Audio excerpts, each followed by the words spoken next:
Welcome to another episode of All Around, special episode of All Around with yours truly, Carter Dudley Jr. As you can see, I'm up in Pittsburgh covering uh, a rivalry that goes back years in all sports between Pitt and West Virginia, called the Backyard Brawl. Schools separated by 75 miles. And they love to battle in all sports, especially basketball and football. But tonight, Pittsburgh gets the bragging rights. They dominate West Virginia, 86-62. Man, honestly, for most of the game, it wasn't that close. They improved to 4-0. But before we get started, make sure if you're in the D.C. area in the DMV, take a trip down to Oohs and Ahs and, for the best soul food in the D.C. area. You can get a carry-out at 1005 U Street Northwest, Washington, D.C. You can dine in at 5933 Georgia Avenue in Washington, D.C., but also don't hesitate to visit their newest location in Alexandria, Virginia. It's at 1033 Glebe Road. To another takeout adventure, but more updated with technology or whatnot. If you go there, you'll understand what I'm talking about. But if you want the best soul food in the DMV, hands down, visit any of the Oohs and Ahs, 3 restaurants. You won't regret it, and tell them I sent you. Yes, Pitt, they put on a clinic in every phase of the game, especially on both ends. What they did was just a master class. You can't really argue it at all, man. They shut down West Virginia and in various ways, man. So it was great to see. In the first half, the thing that got them started, I'm talking about Pittsburgh, is they held West Virginia to 33% shooting from the field. Coming in, West Virginia's leading scorer, Tucker DeVries, came in averaging 17 and a half points. Held on 1-6 in the first half for 3 points. Also, the second leading scorer, Javon Small, floor general, he came in averaging 13 and a half points. Held him to 4 points. Amani Hansberry, who's coming off a monster double-double, third leading scorer, averaged 12 and a half points. He was held to 2 points. Meanwhile, Pittsburgh shot 51% from the field, 40% from 3, 8 and 9 from the free throw line, and they also had 8 assists on 15 made baskets. It was just efficiency on both ends of the floor, and it was actually beautiful to watch, man. Just great, outstanding basketball. The only knock that you can kind of say for Pittsburgh in the first half was that, they turned the ball over a little too much. They had 8 turnovers, and that's something that, that needed to obviously be corrected in the second half, and it was. They only had 3 in the second half, and that's when they just pretty much ran away with it. It was interesting to see if West Virginia would adjust, and Pittsburgh didn't give them any life to adjust. I mean, yeah, it was pretty much a continuation of what we just all saw. Damian Dunn, my apologies, and Leggett, local product, St. John's, out of the DMV. They went crazy in the second half. Dunn, he scored 12 points on 3 or 4 shooting, 2 of 2 from deep. In the second half alone, added 7 points of his own.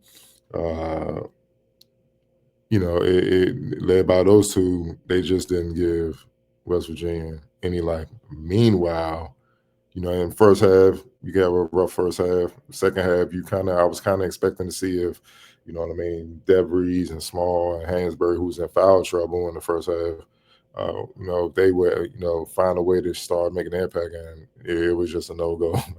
It was just a continuation. Small kind of got going at the end a little bit. He had 8 points of 3 and 9 shooting from the field, but DeVries, it continued, snowball effect. He only had 3 points in the second half. He was 1 of 4, and picked up 4 fouls in that half alone. Amani Hansberry, he only had 1 shot and only was able to play 6 minutes because he picked up his final 2 and fouled out along with DeVries. And that was it, with containing pretty much getting two of their top three scorers out of the game, including their leading scorer out of the game, and containing Small, it just zapped the energy out of West Virginia, and it was no recovering for them, man. Pittsburgh definitely has the bragging rights, to say the least, man. If I had to name a player of the game, it would definitely have to be Damian Dunn. 23 points, 7 of 12 shooting from the field, 3 rebounds, 2 assists in 30 minutes. I thought he was just, masterful in the way he got his shots, the way he finished, the way he tried to get to the line, just being extremely crafty, man. West Virginia didn't have any answers. Also, Cameron Corhen gave him some good minutes as well. 14 points, 5 of 8 from the field, hit a 3 of 5 from the free throw line, 5 rebounds, altered countless shots. They made it very tough on West Virginia to try to come inside and finish. And with West Virginia not being able to get going from the perimeter, they just not kind of, in a sense, knocked the wind out of West Virginia. Energy, they didn't have any energy offensively as the game wore on. They was trying to get something going, but Pittsburgh just wouldn't allow it, man. Can't forget about Jalen Lowe. Look, he didn't have the best shooting night. He was 2 of 11, which is uncharacteristic for him. He's a pretty good shooter, but he found other ways to impact the game, which is the name of the game. When you're a good player like that he is, one that's on a NBA watch list, so to speak. It doesn't matter if you're shooting bad. You should always make an impact. The opposing team should always feel you, and tonight they felt him, even with his shooting woes. He finished with 8 points, 9 rebounds, and 5 assists. He had 9 rebounds as a point guard. He was second on the team, and 5 assists, and had 2 steals at also. West Virginia, they felt him in every way possible, and that's just a testament to what he brings to the table, man. And that's why he has so much hype and buzz about potentially being drafted for the next level, and also potentially being one of the top players in the ACC. Why not? Also, Guillermo Diaz-Graham, man, he had a hell of a game. Took an elbow early in the game, left the game, came back, showed his toughness. Double-double, 10 points, 4 or 5 from the field, 2 or 3 from deep, 10 rebounds. Again, him as well, alter many shots with Corhen. Just did what he should do. Double-doubles, defense, rim protection. Another day at the office for him, man. You know what I mean? And when you have a big like that at 6'9", 6'10", 6'11", that can stretch the floor the way he can, and skilled as he is, man, he's just always going to have an advantage somehow, some way over other bigs due to that, because of his size and combination of size, skill, and athleticism, his mobility, man. It was just great to see, especially with him rebounding from, getting banged up, and no one knew if he was going to come back or not. He was down for a little bit, man, but look, with that being said, they weren't alone. I feel like Zach Austin gave him some great minutes, especially defensively. I think he led the team with 3 blocks. A couple of them were help side blocks that, again, suffocated West Virginia. When they got to step and they had opportunities to score, Zach was sending it back.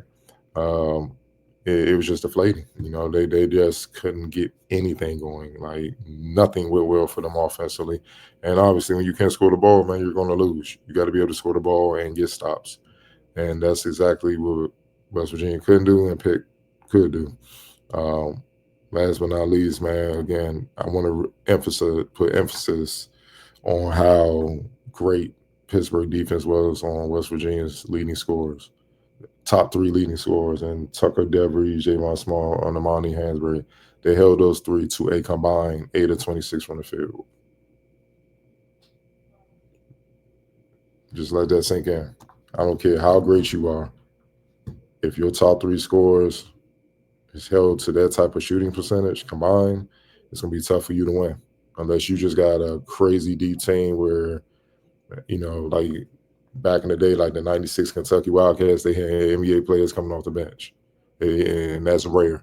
Unless you have something of that magnitude, it's going to be tough for you to win games in college basketball, well, at any level for that matter. So you need your top guys to play like top guys. And tonight, Pittsburgh saw to it that they didn't play like themselves and they didn't play like top guys. And that's the reason why they cruised to the that's the reason why they cruised to the win that they had, man. And it just sets the stage on, you know what I mean, it just sets the stage on how potent and how lethal they can be, man. You know what I'm saying? It's just it's you know what I mean? They may not have the star powers they did before, so to speak. But they may not have the star powers they did, something with Bub and all those guys, Blake Henson or whatnot, but they've found a way to still be a quality team and a team you got to reckon with in the ACC, man. They improved to 4-0. I believe their next game is at home at VMI. Then they got a big matchup against LSU and Wisconsin, and then after that is at Ohio State. So yeah, Pittsburgh has they got some heavyweights they got to deal with soon, and we're gonna really see how good they are. But right now, man, they clicking on all cylinders, man. And listen, if they keep playing like this, it's not gonna be many teams in the country that want to see them. So with that being said, man, I want to thank you guys for joining me. It was a hell of a game, exciting game, and Pittsburgh thoroughly impressed with their win. Check back with y'all soon.